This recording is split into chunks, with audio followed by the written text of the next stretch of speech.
I remember I announced the last Friday of the next Buddha and the world cycle, isn't it? So where is the question? 4. Now here it is. When you talk about the coming of the next Buddha, we are hearing that the earth will still exist. However, we are also aware that this earth may be destroyed by mankind at any time. How can this be explained? It's not a big question. If we have to extend further, not only by the mankind, the world itself will disappear. There is nobody to destroy. We are doing a lot of damages, and we change the situation or the conditions of the environment. The two issues are important here. Next Buddha and the world cycle. We believe that there will be another Buddha. And some other religions also maintain the same belief. According to Hinduism, so one of the oldest religions in this world, reincarnations of God appeared from time to time.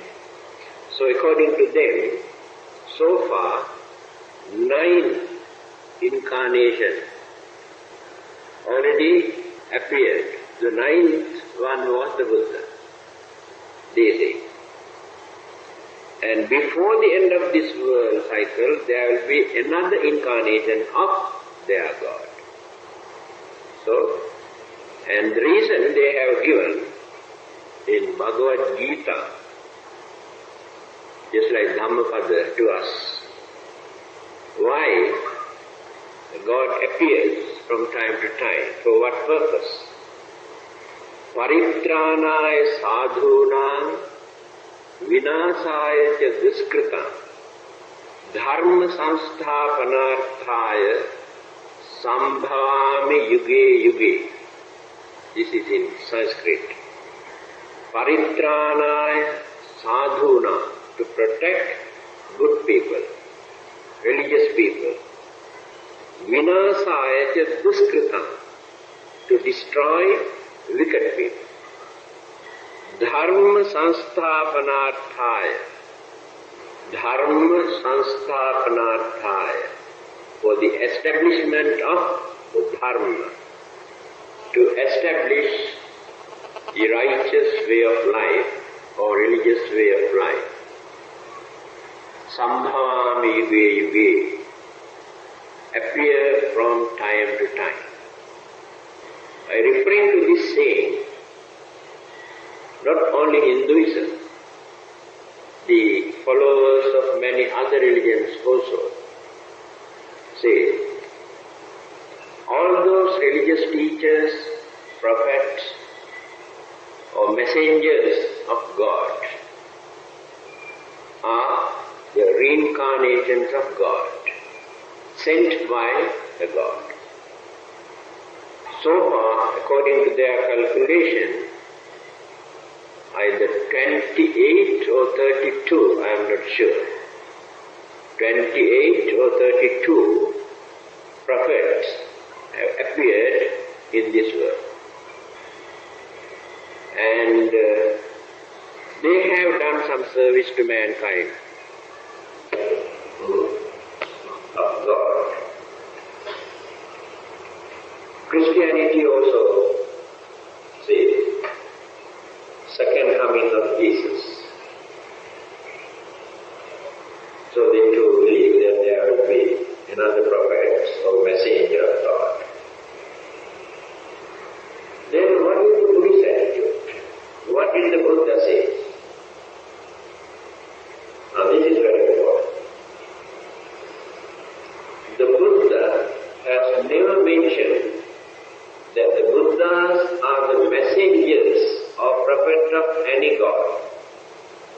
There is the difference now. They never appear in this world to convey somebody else's message. What they have realized, understood, through their own effort, they try to explain to others and advise them to follow the same path. So it is not a message of another Buddha or another God. Then Islam is the only religion, I think so, that never mentioned about another prophet. This is the last prophet already appeared. And all the others who appeared earlier, they say, could not complete their mission. Halfway, they had to stop their mission. Jesus, only 3 or 4 years. The Buddha, only 45 years. They say they have not completed. And Muhammad is the last prophet, chosen by the God. And if you miss this chance, there's no hope at all. Because this is the last chance given by the God. That is why they are very particular regarding this conversion. Now you know when Buddhists are not particular about conversion. To us actually it makes no difference. Whether people are Christians or Hindus or Muslims or Buddhists, if they are good people, if they are religious people, that is enough for us. But others cannot satisfy. So this conversion is the most important thing to Christian as well as the Muslim. Hindus and Buddhists are not particular. Then what did the Buddha say? He says, when he was about to pass away, when his disciples started to cry, those who have not attained Arahanta or the final goal, he consoled them. First thing he said, you should not think that there won't be any master to guide you, to advise you.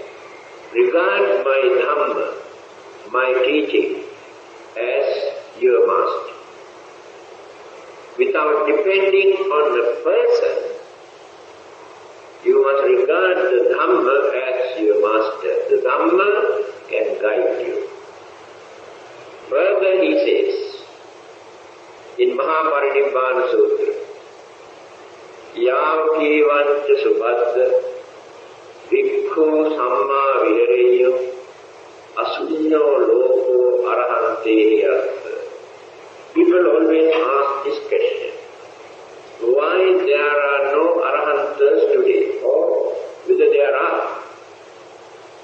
Here the Buddha has given the answer. And some people say there is a time limit. After that, it is impossible for Arahantas to appear in this world. They are wrong. There is no time limit for that. What the Buddha says is this: as long as my disciples practice my teaching properly, so long, Arahantas never disappear from this world, can exist forever if people really practice this Dhamma. Now this is the correct answer. If I am not an Arahant today, there's nothing wrong with the time, nothing wrong with Buddhism, nothing wrong with the Buddha. Something is wrong with me. You understand?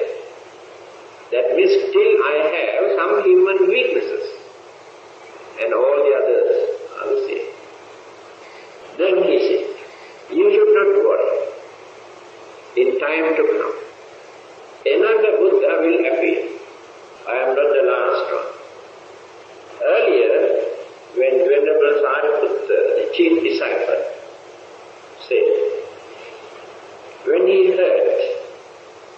there were many Buddhas earlier, and there will be many more in time to come.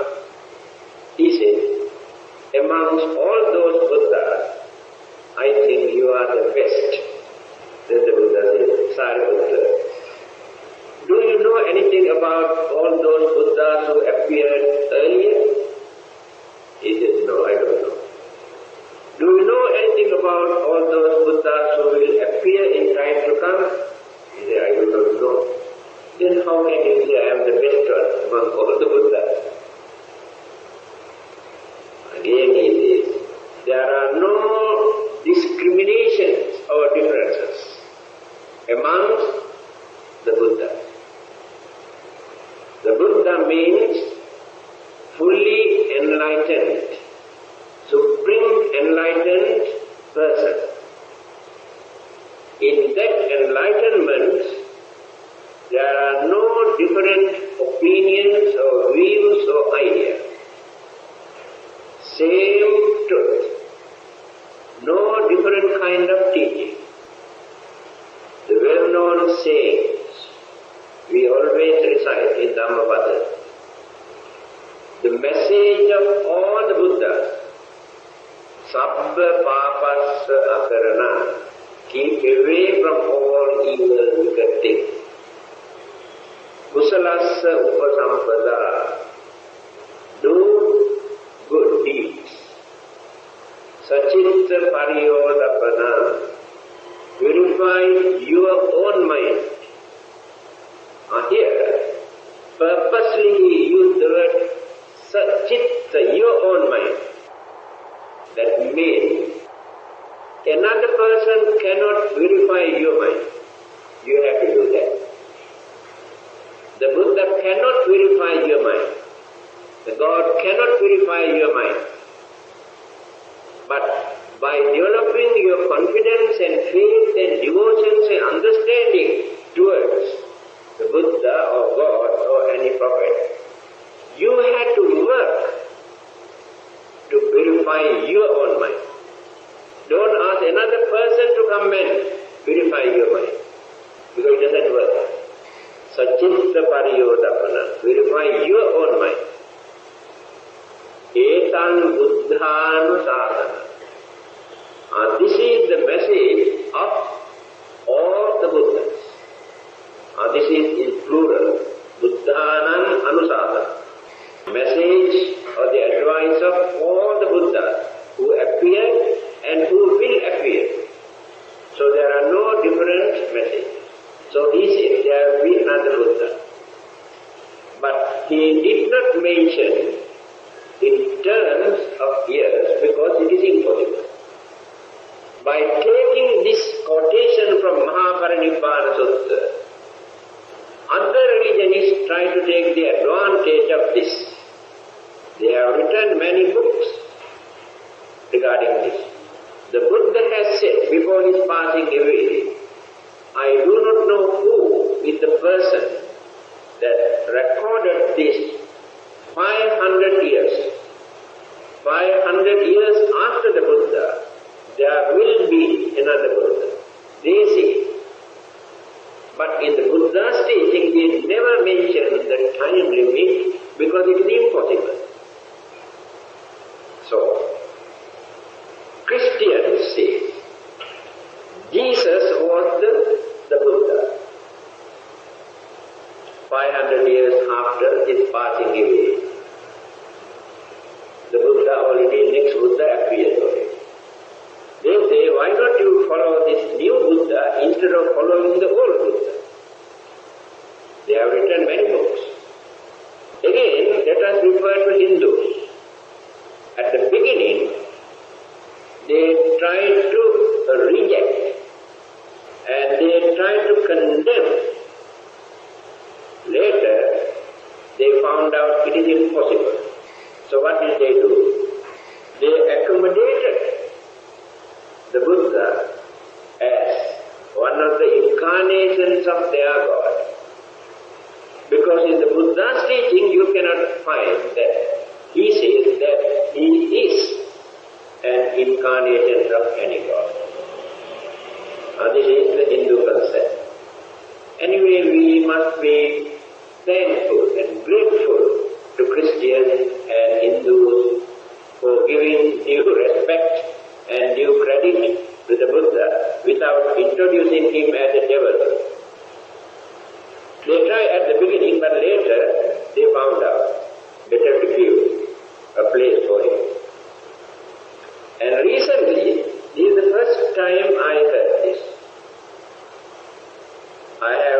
a circular issued by a Muslim missionary group.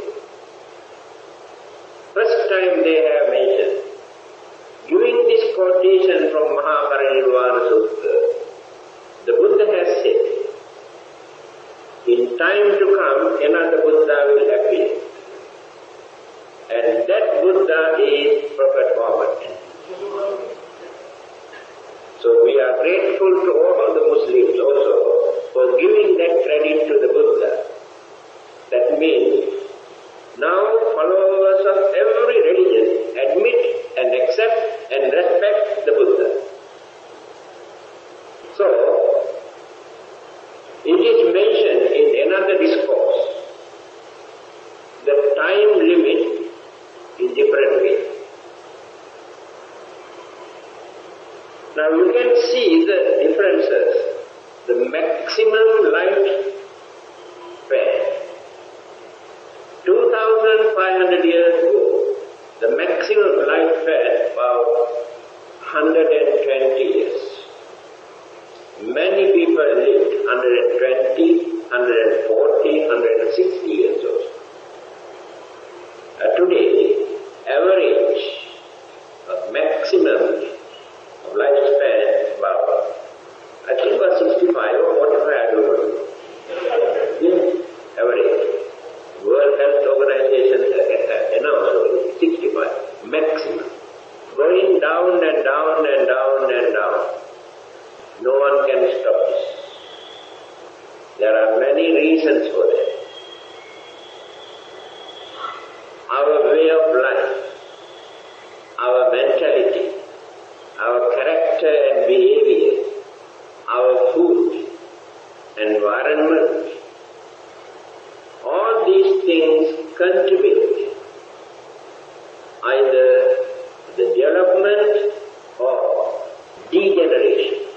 Now deteriorating, going down and down and down.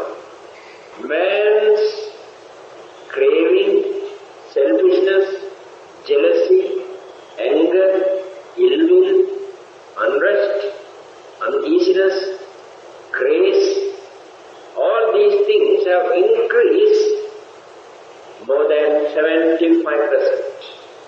So when we were in primitive stage, we have not developed all these mental defilements. We had all these things were at the initial stage. They can satisfy with their food, shelter, sex, only these things. Today, in the name of development, physically and mentally, and in the name of entertainment and amusement, enjoyment,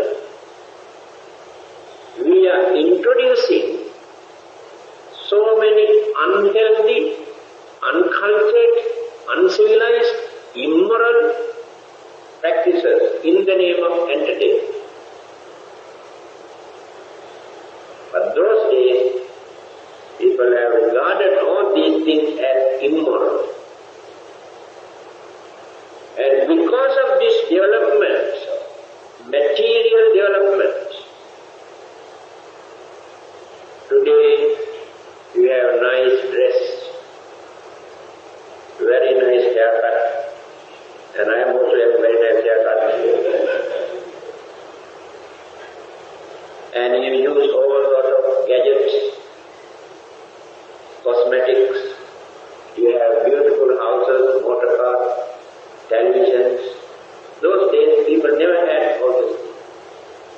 But when you compare your way of life and their way of life, they could satisfy with their way of life, but today you cannot satisfy with your way of life.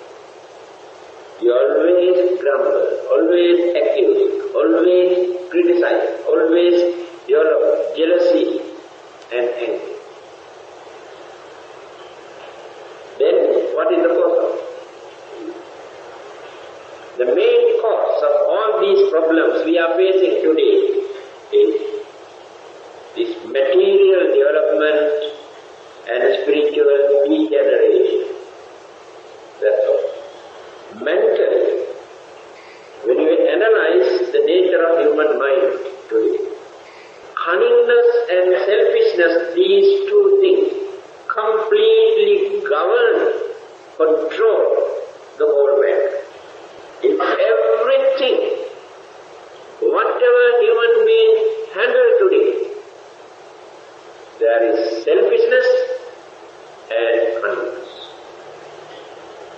One man tries to bluff the other. Honesty, sincerity, kindness and understanding are no more in our mind. We have artificial kindness just to show our smiling face. But inside our heart, there is no kindness, no compassion, no understanding. And that is called spiritual degeneration, deterioration. Because of this mental attitude, a lot of changes take place in our physical body. We never realize this. In our brain cells, glands, various glands which produce different kind of hormones, mix up with the blood circulation, go through the heart, brain cells, create so many kind of sicknesses. Then the maximum lifespan is going down and down and down and down. Or sudden heart attack, brain, the cerebral hemorrhage, gastric ulcer, hemorrhage in the stomach. All these things are the result of mental attitudes. Mind creates all these things. Mind aggravates, arouse, stir the whole system. Especially after middle age,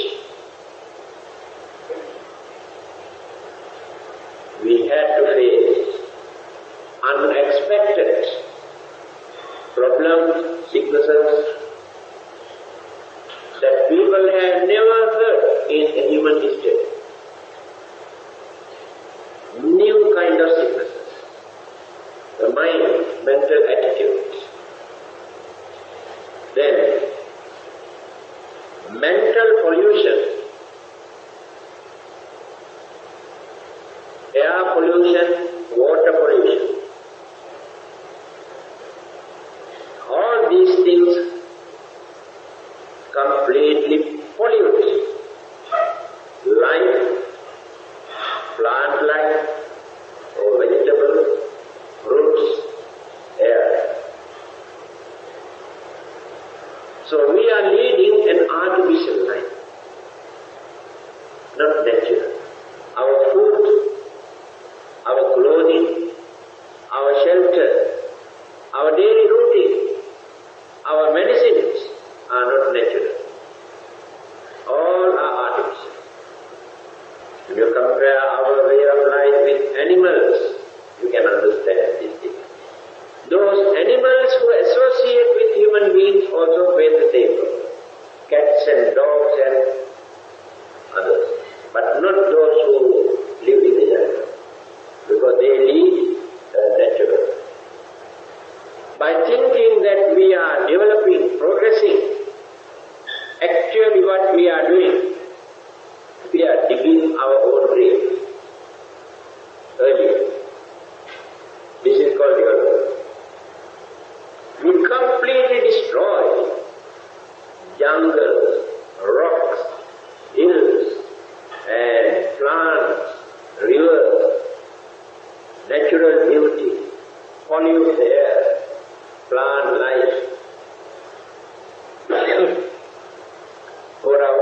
comfort. The question is, if man can destroy this world, how can we meet the next Buddha? There will be no place for him to appear. Earlier, or before that, we destroy this world according to our way of life. The Buddha has given the answer. In Mahasihanada Sutra, the name of this discourse, Sihanada means lion's roar, the Buddha's voice. There he mentioned this. Because of our way of life, uncultured, uncivilized, immoral, unrighteous way of life affects the physical body. Then various kinds of sicknesses also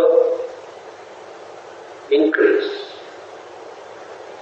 Then the lifespan going down and down and down and down and down. It goes down up to 10 years. Maximum lifespan becomes 10 years. That means 10 years old person at that time has become a grandfather or grandmother. Then the population. Today we are complaining about the population. Increasing, thickly populated. But at that time, very few human beings remained in this world, because they died early. They have no chance to produce. So when this situation goes down and down up to that level, very few people started to think, actually what happened to these human beings? By considering and thinking very deeply, some of them realized that our way of life is the cause. If we are not going to change our way of life, then this whole mankind will completely disappear from this earth. After that, they try to cultivate their way of life. Then they experience the good result. Then went on developing and developing and developing and developing. Lifespan also increased. Health also increased. And peace of mind also increased. So when this maximum lifespan increased up to few thousand years, you may not believe it, but it is mentioned in the Buddha's teaching. Increase up to few thousand years. That is the time that the Maitreya Buddha, the next Buddha will appear. This is the Buddha's calculation. Again, going to die. So this, just like temperature, always goes up and down. And nobody else is responsible for this, neither God nor devil, but human beings. All these changes take place in this world because of human beings. Now you can see how many millions of other living beings also exist on this earth. They never do any damages to this world. They contribute something we cannot understand. Tiniest creatures, even mosquitoes, flies, worms, contribute something to maintain this world. We don't know. To us, they are nuisance. Their way of life, existence is nuisance. So we destroy them. We think human beings are the only living beings who got every right to exist in this world. So we destroy all the others. Because we cannot understand what they are contributing. Otherwise they never appear. They never destroy.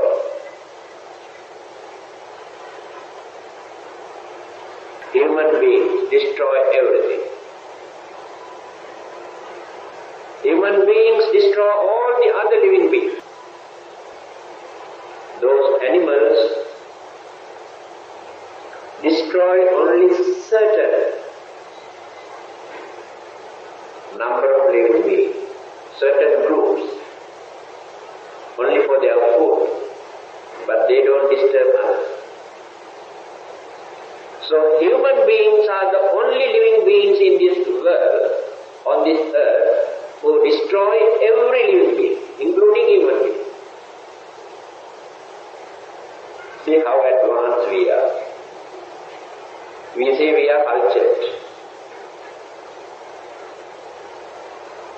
Anyway, human beings cannot destroy the whole globe, the earth.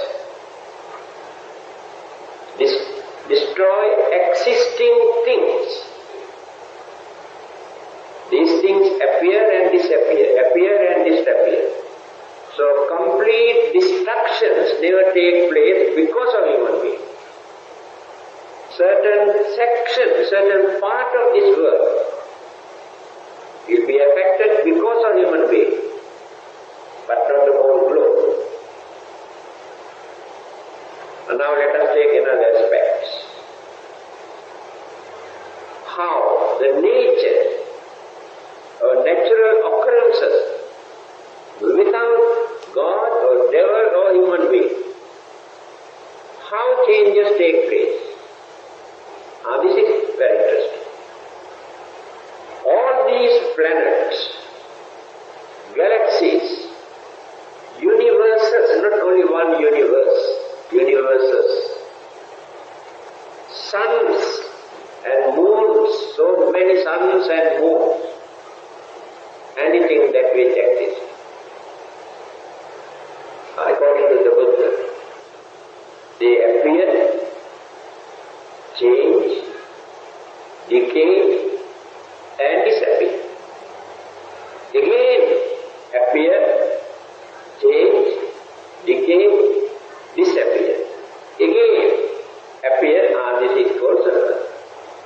There is nobody to handle all these things, either to produce or to destroy. All these changes are natural. In 3 words, Buddha has summarized the whole universe. It's called universal characteristics by nature. Anicca, dukkha, anatta. Cover up everything. Then you analyze.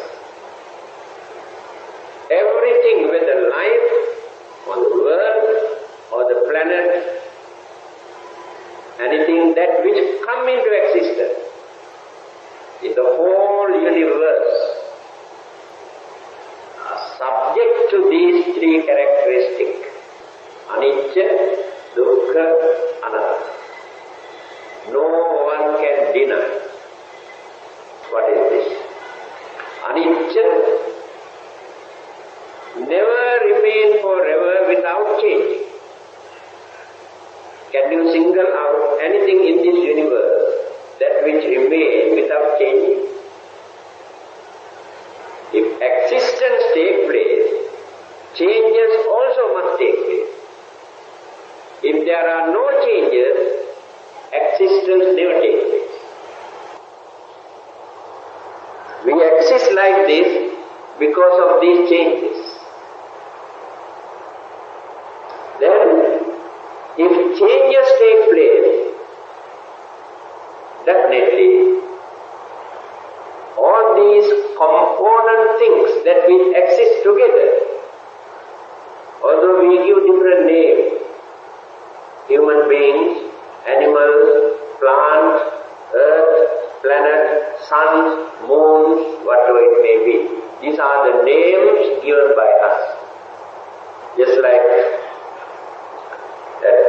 we give certain names to fish and birds, they do not know their name. Fish do not know. They come believe and this and that poor creature doesn't know the name. This is the name given by us. Birds also like this. So in deep sense, philosophical interpretation, great philosophers summarize this.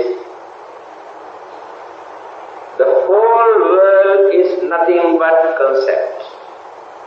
Very, very, very deep. But it is true. Vijñapti matra. Vijñapti means concept.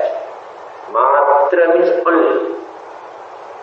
World is nothing but concept. Who created this concept? By human being. If there is no human consciousness, there is no world, there is no universe, because based on concept. Of course, to understand these things, we have to study so many things. So our way of thinking about this world is just like a small baby's way of thinking. So the thing that which come into existence, change. Changes create deteriorations and started to decay. Going on decaying. After decaying, you know what will happen. Disintegrate, dissolve, naturally. There is nobody to dissolve it. After this dissolution, what will happen? All those component things, ingredients that will existed as a bundle,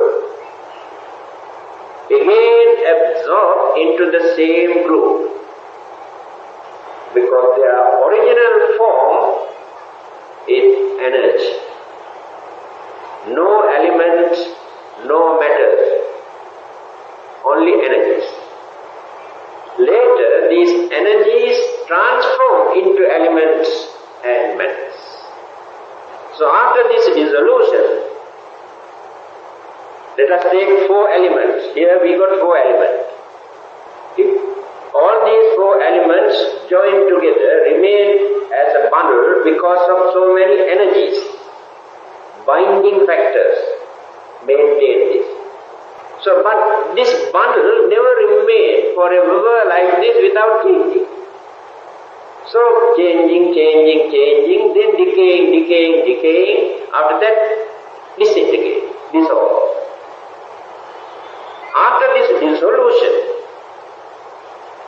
that objects which appeared as human beings or plants or whatever it may be, no more. We say death. For living beings, we use the word death. What does it mean? Death means all those existing things disintegrated, then absorbed into the same original form of energy. Here 4 elements, each element absorbed into the original form of energy. That is not the end of it. What about the mental energies? No one can destroy energies. These disintegrated or the departed mental energies, there are so many ingredients, so many categories, so many mental faculties in that mental energy. People do not know how to analyze it. These departed mental energies again absorb into the same original energies which we introduce as elements. So the energies and energies join together, they have magnetic power, gravity. When the combination takes place, then these things transform into elements, matters. Then develop. Then the formation takes place again. See the way how Buddha has explained. When you compare the scientific analysis, exactly the same. So this world or the earth, this globe where we exist, also subject to this universal characteristic of impermanency, changes, decay and dissolution. Don't think this will remain forever. And the belief that some people maintain, when the God gets angry, he will destroy. All these are mythological beliefs. In Hinduism also, there's one particular God called Ishvara. Three gods, creator and sustainer, who maintain, who look after, and destroyer. Three powerful gods. Trimurti, like Trinity in Christianity. Trinity, three gods, creator and in the end destroyer. To them also there is a God to destroy this. The Buddha did not accept all these beliefs. He knew all these are mythological beliefs. He pointed out these things are natural occurrences. Since people cannot understand how these things take place, they refer to God and devils and ghosts and this and that. Anicca, then the second item is dukkha. Dukkha we always interpret as suffering. It is not suffering. When certain ingredients, different groups and elements and energies join together, friction always takes place. Because of this friction, amongst these elements and energies, a frame exists, a figure exists, formation can be seen. Now when we take a torchlight and do like this, very rapidly, you can see one big round or light. When we stop it, we cannot see that round. No. So all these things appear as a figure because of that friction. So rapidly this friction takes place, we don't feel it, we cannot understand. Mind changes more rapidly than the element in the physical body. In Abhidhamma, it is mentioned, when 17 times the mental energies change, physical body only once. See how rapidly mind changes. When you study biology, it's only recently, after their scientific discoveries, they realize how changes take place. Our blood group and cells and so many things exist only for a short period and disappear and again reappear. But when you analyze correctly, every fraction of a second, changes take place. Birth and death and birth and death and birth and death. Every second. Mind dies, appears. Dies, appears. Physical body dies, appears. Dies, appears. It takes place so rapidly, we don't feel. Because again, all these things join together, millions of times within few seconds. So we are dying, we reborn every second. But when complete dissolution takes place, when there is no more binding factor, then collapse. At that time we say our death. Earlier we never noticed.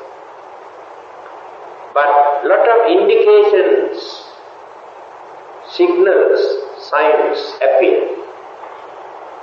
How changes and decaying and many other things take place.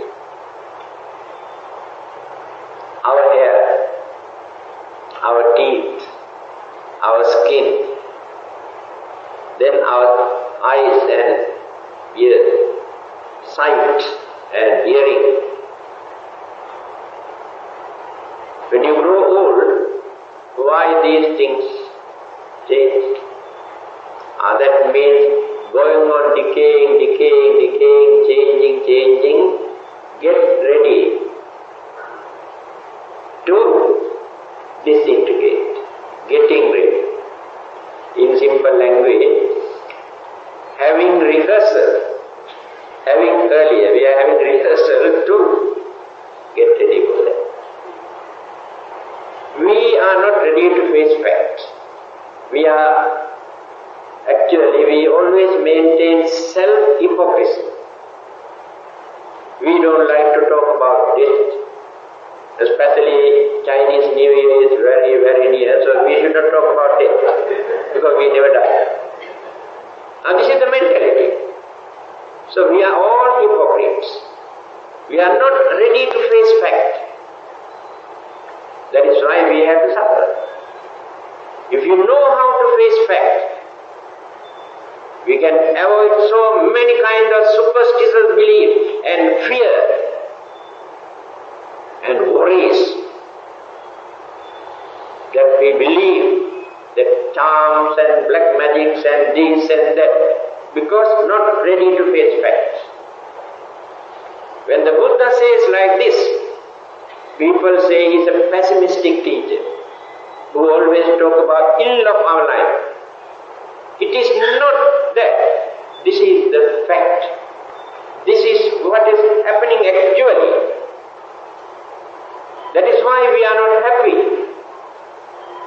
So, dukkha means that unsatisfactoriness that we experience in our mind because of these changes. That is called dukkha. When a young girl who maintained very good complexion, nice features, very serene face, one day, afternoon, the complexion is fading away, the skin also dry, the unhappiness, unpleasant feeling, worry, that is called dukkha. Because of these changes, the worries and miseries and unhappiness that we create in our mind is called dukkha. We never analyze this. Occasionally we get headache, backache, toothache and this and that. These are natural. Then in the end, another. The belief that people maintain, in the end, there must be something to remain forever without changing. Permanent entity. Every religion very strongly believes this. We like to have immortal life. We like to have a place where we never die, never fall sick, never grow old. This is a daydream, because there is no such place. If existence takes place, that existence is subject to changes, decay and dissolution. You can create your own paradise in your mind, but by nature it is impossible. You create that in your mind because of your craving. You want to console, you want to satisfy that strong craving that you want to live. Here the Buddha says, the belief that there will be something to remain somewhere, either in heaven or nirvana or in hell or anywhere, without changing, is a wrong concept. These are the three universal characteristics. The whole universe is subject to these three. So now that this world exists, we can see how changes take place. We can see how certain things are going on decaying and decaying and decaying. And one day, all these elements and energies that remain as a world disintegrate. It is natural.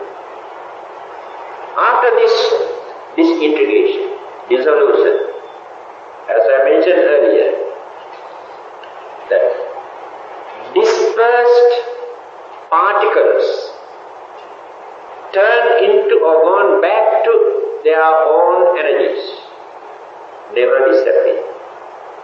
Because there is nothing to disappear. Formation disappears. The object which appeared disappeared. But after this dissolution, the energies which were absorbed into the same group never disappear. Then there will be a dark period. No life, no earth, no plant life, nothing. Another period. Then after some time, again, all those dispersed particles, energies, gravity, magnetic powers contribute to accumulate dispersed particles. Then going on accumulating. Nobody knows how many millions or billions or trillions of years. Some or the other, one day, again the formation takes place. Again appearance takes place. But this is only one particular world, globe or planet. The whole universe never disappears at once, remember this. Within one galaxy, there may be millions of stars or planets. Always you can see, if you study, they appear, decay, disappear. Some of them appear, disappear. And this is one of them. I think you have seen the picture taken from the moon. This globe exactly looked like moon. Nobody believed that this is the earth. The picture was taken from the moon. So this is a small planet which going on floating, moving, rotating here, there. And all the others also. So when one planet disappears and so many others again exist and reappear. When those things disappear and decay, so many others exist and reappear. That is why the Buddha says the universe is infinite. That is why he says there is neither beginning nor end. Always exists, always disappear. Forever exists and disappear. So, what the Buddha says here, he divided one world, one globe into 4 periods as world cycle, from the beginning, from the appearance up to the end, destruction. One world cycle. And within this one world cycle, he says, sometimes only one Buddha appears. Within certain world cycle, only 2. But he says, within this world cycle, 4 Buddhas have already appeared. Kapusanda, Onagama, Kasyapa, Gautama. Last, Sakyamuni, Buddha, the last one, but not the last. And another Buddha will appear before the end of this world cycle. 5. Why it is like this? There is nobody to create Buddhas, produce Buddhas. By using our own effort, energies, knowledge, and observing all the precepts and virtues and good qualities, by sacrificing pleasure, craving, anxieties, attachment, by serving others, by eradicating all the human weaknesses, mental impurities and defilement. When the mind is completely purified, perfect, when all the great virtues, the qualities are fulfilled, when the eradications of all the evil thoughts are completed, now that person is ready, perfect, to be perfect, to gain enlightenment. He has summarized this. Abhinyaya abhinyata bhave tabbancha bhavita pahatabbam pahina tasma buddhos vibrahma. Here the Buddha, the qualities or the qualification of a Buddha. When a person understood everything here in this universe, when a person completely eradicated all the bad habits and evil thoughts from the mind, when a person practiced all the great virtues and the qualities in this world, and then that person is called the Buddha. Now you can understand why the Buddhas are rare. But today, we can produce any number of Buddhas. We have millions of Buddhas created by our own mind. And we introduce our Buddha is more powerful than the other Buddhas. New Buddhas. All are human imaginations. Because they cannot understand what are the qualities, qualifications, virtues, knowledge, wisdom, enlightenment of a Buddha. Now,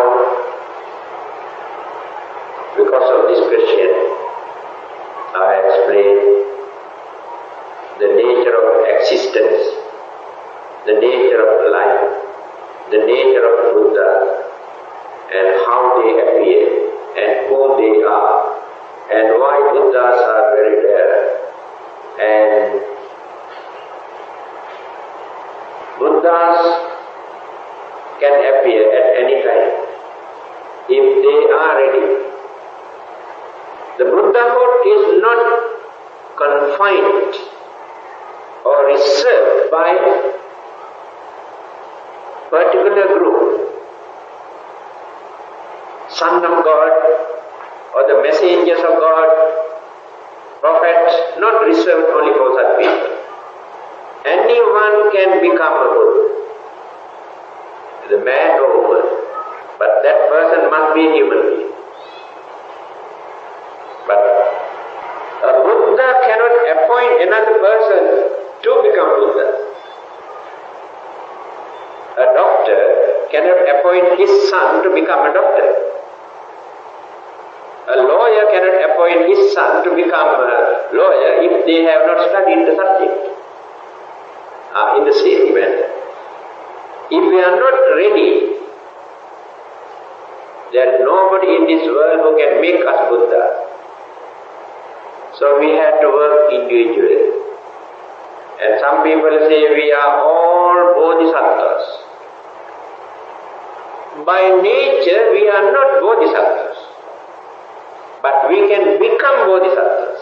Remember, if we really work, we can become bodhisattvas, then we can become Buddha.